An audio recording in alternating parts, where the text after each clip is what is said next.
Here's some cool items that I pulled out of my storage that I've not seen for many, many years. They bring back a lot of fond memories, and I can't believe I still have these. Okay, so these are like toys from the 1980s. The first thing I found today was this mint condition Batmobile from the 1989 Batman movie. And this is by the toy company Ertl. It's a little bit dusty, but it's in great condition. I also found this Boba Fett figure from the 1980s Star Wars stroke Empire Strikes Back line by Kenner. He doesn't have his weapon, which is a shame, but nonetheless, he's still a great figure. This elf figure from the Dungeons and Dragons line.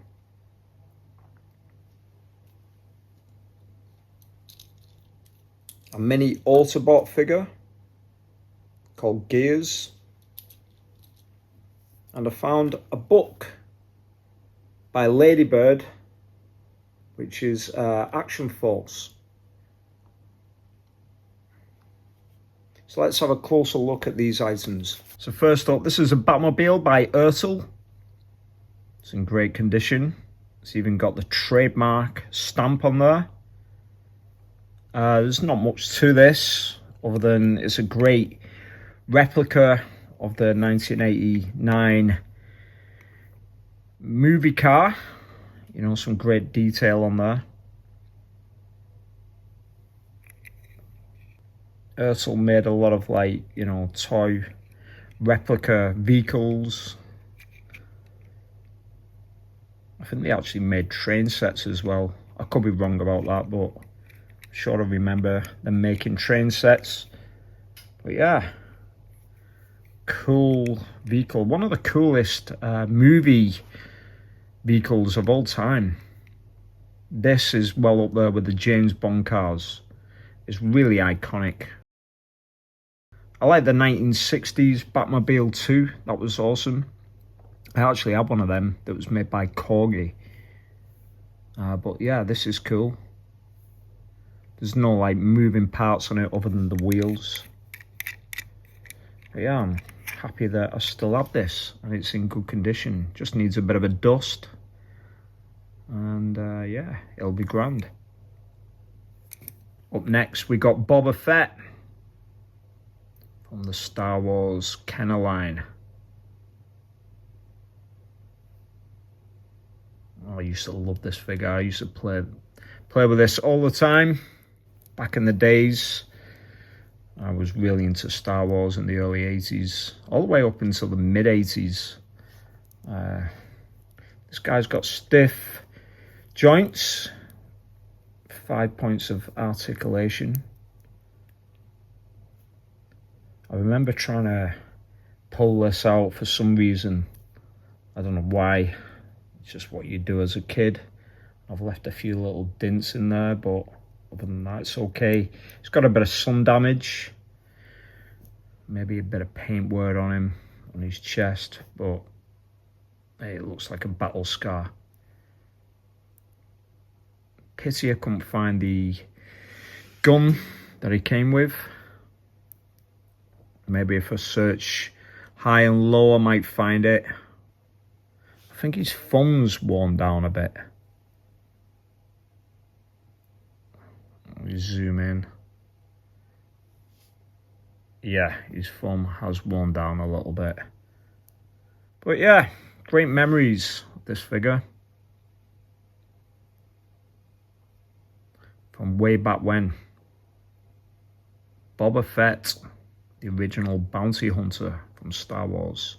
Here's another cool figure.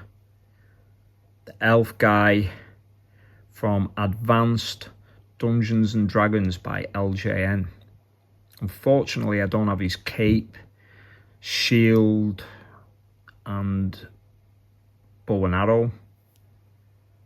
But yeah, he's awesome. He's a bit loose now, and he's got a bit of, you know, sun damage.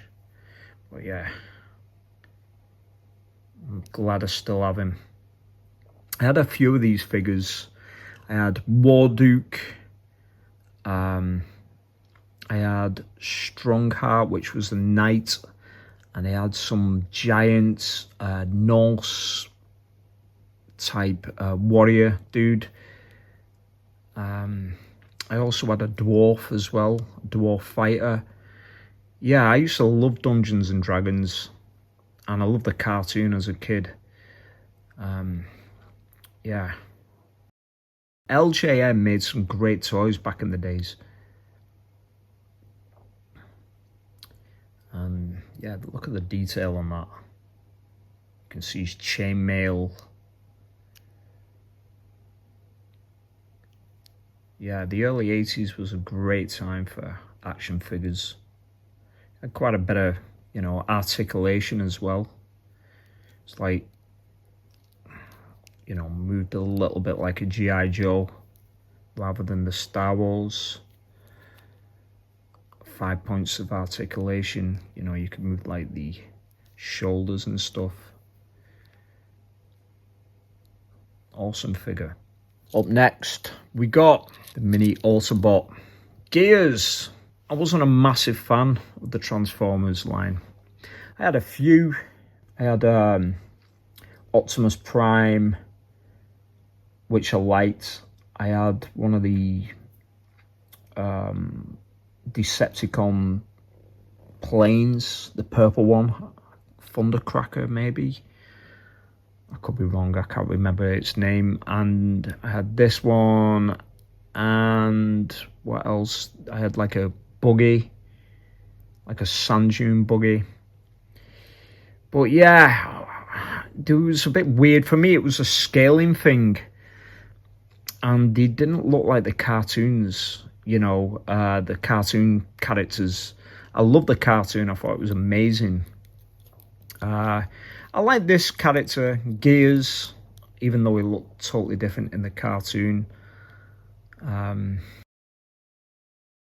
find that they break as well very easily, and some of them were like quite difficult to transform as a, you know, as a 7-year-old kid. It wasn't like really user friendly. I remember buying Jazz, the sports car, and within a matter of like 10 minutes, it got broke. So I complained to my mum, and she ended up taking it back to the store, which was Toy and Hobby, which was in St. Helens, and I was able to get something else, and I got an Action Force Hiss tank with the Red Jackal, which was Destro, and I'm so glad I got that, which was, you know, well better than Jazz from the, you know, Transformers line, in my opinion. But yeah, going back to this figure, he's an alright figure actually, you know, for one of the mini Autobots. I didn't mind the mini Autobots. He still transforms. Let's see if we can do it. Just pushes in there, they just fall back. There we go. He's a little bit looser. Still have his sticker, which is a bit, you know, a bit weathered, but it's okay. I remember my friend having Soundwave, and I thought he was the coolest out of all the, you know, Transformer figures. Yeah, I had a lot of friends that was into Transformers, but it just wasn't my thing. Yeah, Optimus Prime was my favourite one because it had a lot of play value. You know, you could do a lot of cool stuff with it. But other than that, this one was okay. I never liked Megatron. I thought he was an awful figure. And I never liked the dinosaur Transformers. I thought they was weird. But yeah, Gears from the Transformer line. And last but not least is an Action Force book by Ladybird, which is titled The Return of the Dinosaurs. And this is basically an old G.I. Joe episode, just screenshotted, and he put text to it. Now, at the time in England, I probably got this around about 86, maybe 87. The cartoon wasn't aired in the UK. The only way that you could watch the Action Force stroke G.I. Joe cartoon was to go to Marks and Spencer's and buy the videos from there. And it was redubbed for the UK audience. Instead of saying Yo Joe for the battle cry, they would say Full Force. And, you know, some of the characters were called different things. For example, Sergeant Slaughter in the UK was called Sergeant Slammer. I don't know why. I remember getting the Action Force movie, which is the G.I. Joe movie, and a couple of other random episodes, such as the older Cobra, Captors of Cobra, the one where they go into an alternative universe, World Without Ends or something like that. I could be wrong on that title. Cold Slither, and a couple of other episodes, but I never watched this episode. And I have recently, because it's on the G.I. Joe Hasbro YouTube channel. But yeah, I've even got a a postcard from, where's this from? Gran Canaria, Playa de Ingles. Don't know why that's in there. But yeah, just have a look at this.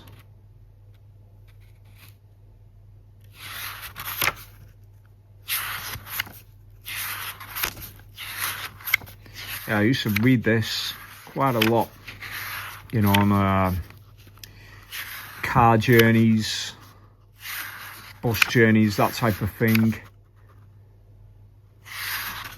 The days before mobile phones. Awesome book. I'm glad I still kept that. So there you go.